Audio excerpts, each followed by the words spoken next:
I love Nosferatu even more after Robert Eggers' explanation proved me wrong about the ending. I was already a massive fan of Robert Eggers' chilling Nosferatu remake, but I love it even more after hearing the director explain what the ending means to him.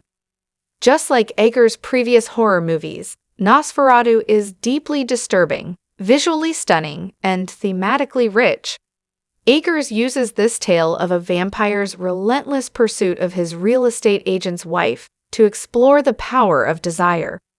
Desire can be one's greatest strength, as it motivates them to pull off impressive feats like massacring a ship's entire crew, but it can also be one's greatest weakness.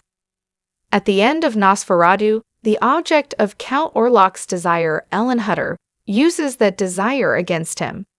When he starts sucking her blood, she encourages him to stay on top of her and continue draining her life force until the sunrise comes along to destroy him. Initially, I thought this ending was just telling us that our innermost desires can be used to exploit us into making fatal mistakes. And that alone would make it an interesting note to end the film on. But according to Eggers' own explanation, it goes even deeper than that. Robert Eggers' explanation completely changes Nosferatu's ending. Per classical vampiric lore, vampires are vulnerable to sunlight. It's a vampire trope as old as the genre itself. Vampires are immortal, they have superhuman strength, and they can turn into a bat to disappear into the night.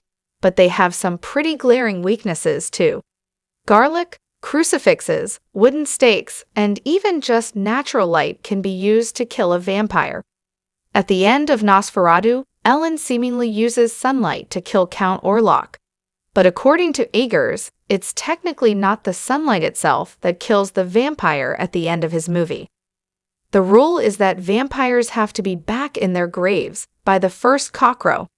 So it's not the light itself that kills them, it's the break of dawn. Eggers clarified that the original vampiric folklore doesn't confirm that sunlight kills vampires. The rule is that vampires have to be back in their graves by the first cockcrow. So it's not the light itself that kills them, it's the break of dawn. Eggers said that Orlok is killed by the purity of dawn, not the actual sunlight. Orlok represents everything horrible about the world, which is why he can only come out at night and has to hide himself away throughout the day. The daybreak represents all the good in the world coming back in to extinguish the evil. Nosferatu's ending is even better with Robert Eggers' explanation in mind. Keeping Eggers' explanation in mind makes Nosferatu's ending even better because it gives it a more poignant symbolism. It's not just about vampire movie tropes doing their thing. It's about hope and innocence coming in to wipe the monster off the earth. Nosferatu subverts the usual tropes by going back to the original folklore that all these stories are built on, focusing more on the crack of dawn than the actual light emanating from it makes Nosferatu's ending so much stronger. For the most part, Nosferatu is a dreary horror movie that wallows in the misery of grief, disease, madness, and pure, unbridled evil. But with Eggers' explanation of the ending in mind, it closes out its story on a surprisingly optimistic note. No matter how much evil there is in the world, it'll always be outweighed by the good.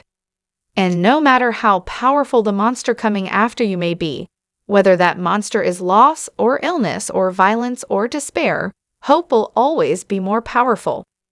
Robert Eggers manages to make Count Orlok's death feel fresh in Nosferatu. One of the main reasons why horror remakes rarely work out is that a scare is never as effective the second time around. The shot-for-shot remake of Psycho doesn't work because the surprise factor of Marion Crane's murder is gone. But by adding this new detail to Orlok's death, Eggers managed to make his version of Nosferatu feel fresh. At the end of F.W. Murnau's classic original Nosferatu, just like in Eggers' version, Ellen invites Orlok into her bedchamber so he can drink her blood, and when the sun rises, the vampire bursts into a plume of smoke. Eggers' Nosferatu ends the same way, but the key difference is that it's not the light that kills Orlok. It's the innocent, untouched beauty of the morning sun. Audiences who were familiar with the 1922 original might have known where Eggers' reimagining was going, but they were still surprised by the ending.